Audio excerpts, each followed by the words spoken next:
Hi everybody and welcome along. So it was really fun to paint the woodpecker last week, and it got me thinking that it is January and this is the perfect time to open up your copy of A Year of Watercolour, because I know I'm the same. I buy all sorts of things and books and things with every intention of opening them up, and then they sit there just looking pretty. But why don't we actually have a look inside and find a seasonal project in my latest book, well, my latest nature watercolour tutorial book, A Year of Watercolour. So today, I'm just gonna seamlessly put that down. Basically, I'm inside the studio today because the weather's really dodgy outside. Today, we're gonna paint a lovely little nest with some eggs in it. These are robin's eggs, in fact, but it's one of the first tutorials from the book as winter slowly starts to change its mind and transition into spring. I know we're not quite there yet, but we can be optimistic. So grab your paints and let's get started. We're starting with a pencil circle. You could either use a compass, or I just drew around my coffee mug, and that's given me an 8 centimetre, roughly 3-inch-ish circle.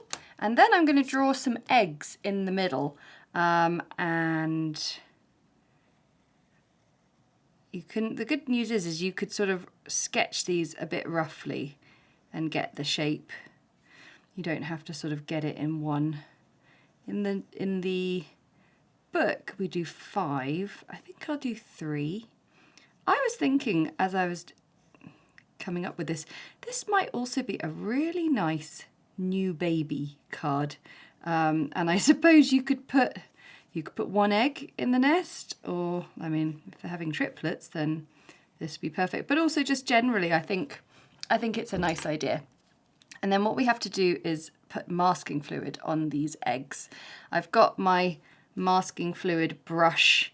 It's the brush that's sort of been sacrificed along the way. It's got a bit of fluff on it as well. So masking fluid will ruin your brushes. So either allocate one. You can buy like a special masking fluid applicators, and some masking fluid bottles come with a little applicator in them. There's lots of different ways. I've even tried a masking fluid like marker pen, a masker pen, if you will. And we're just going to fill that in, and then we let it dry naturally. It's very important to let masking fluid dry naturally. If you start getting impatient and heating it up, there is a chance that it will weld itself to the page. It's not a complete deal breaker, but just, you know, watercolour's about enjoying, taking some time, especially if you're painting something from nature. Just enjoy a little bit of quiet time whilst you wait for your masking fluid to dry. It's dry when it's tacky to the touch but doesn't come away. Give it 5 minutes, like I say. Now, we need a size 2 brush, a size 0 brush, and a 4/10. You can get your brushes from my Etsy shop if you need. And we're going to use burnt sienna and some yellow ochre. And just, this is quite fun really, just with the tip of your size 2 brush, we're going to build up the nest, the roundness of the nest. And this is why we want masking fluid in this instance, because we can paint then really nice continual fluid lines. And you want to leave a little bit of unpainted space in there, just some little slivers of unpainted space to just create that the texture really. And then when you get towards the outer edge, just, you don't have to be completely perfect getting up to a perfect circle edge, but just be a little bit mindful of making sure you don't go sort of wildly outside of the lines.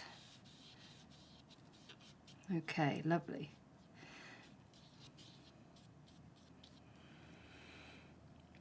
So we're now going to take some sap green and I'm going to dilute it down quite a lot, because what's going to happen now is I'm going to actually start to add like sort of mossy sections by getting my brush quite wet and sort of getting a little bit sort of on the outer edge and a little bit sort of into the painted area there. And we can also add a little bit of yellow ochre to this mixture too.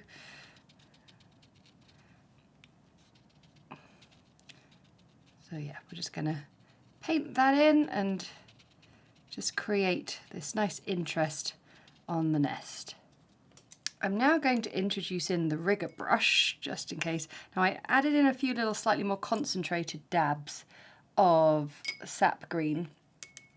And now we want just a few extra little, sort of starting to put in some slightly sort of wayward twigs and branches with burnt sienna and yellow ochre. So you, like I say, you could do this with the rigger brush if you don't have one. They're also known as liner brushes, but they're amazing for just creating lovely long slender lines. So that's done with the size 0 pointed round, and then this is with the rigger, and you can just look at that amazing kind of extra control that you're getting and the fine line that's not drying out.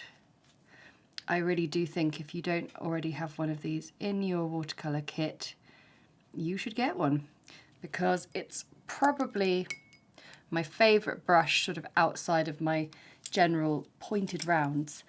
Now what we're going to do is we're going to just keep building up this colour. So we are going to paint in some extra burnt sienna, but also some shadow mix. So I get a little bit of Payne's grey in with that burnt sienna there. Payne's grey is such a dominant colour, so you only need a little bit. I probably put in too much there, so I'm just getting it back to brown. There we go. And yeah, we can start to just get a bit more darkness. Of course, you want more of the darker areas sort of down in the base of the nest, of course. And then just use maybe a little less on the brush as you start to build it up and out. And you can see that some of my lines, they're not like perfect circle curves, they're more sort of, you know, just sort of all dovetailing in together, and that's absolutely fine. That's kind of what we want to get the sense of this sort of weaving of this nest. And because the first layer we put on was quite sort of dilute, it's dried really nicely, quite fast. So we can just carry on layering it up and it'll be sort of nicely layered. We could define the layers on top.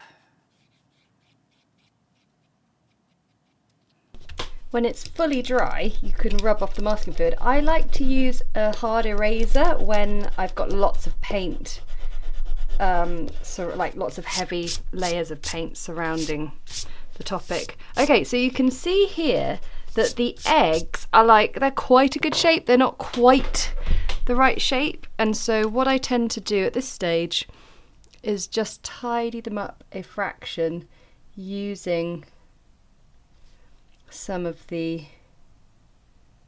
dark colour. Not too much, because we're going to be painting them. So the good news is, in the book there is also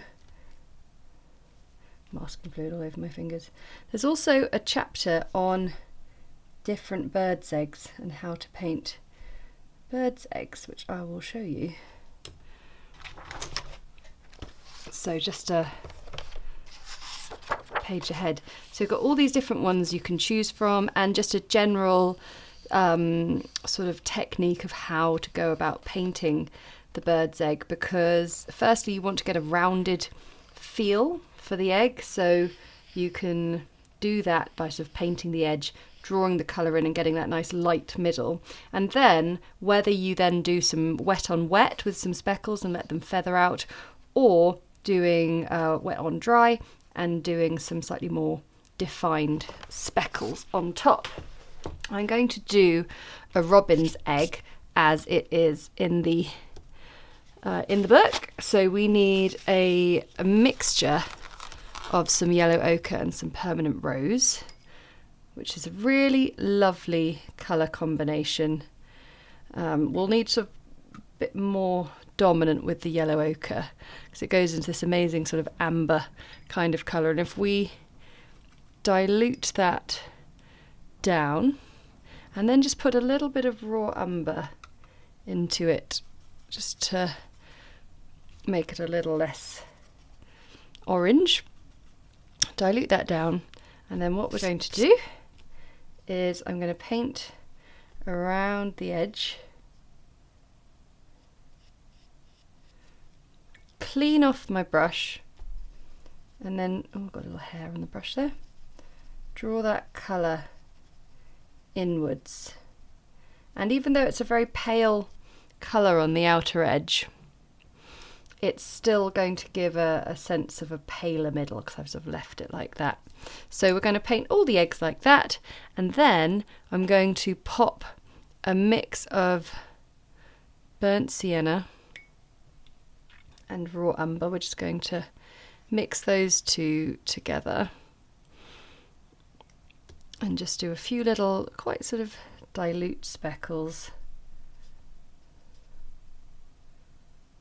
And it's quite a useful one. You can sort of bring it in from the edges and just help with that sense of the roundness by really focusing in on the edges there. You could almost sort of smooth it as well, a tiny bit. And yeah, we let that then dry, and then we can put some wet on dry speckles on afterwards. Now those are dry, we can add the little dry speckles, so you can see how these ones just show up that little bit more crisply, and how the ones that we painted on the wet on wet have actually faded quite a lot, so they've kind of blended into the background quite a lot.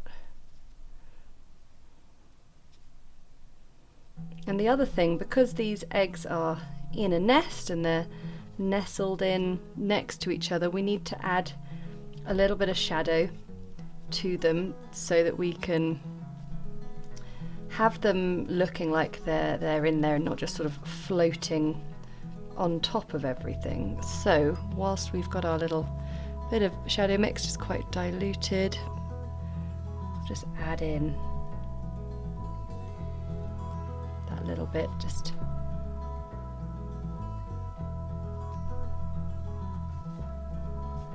whoops.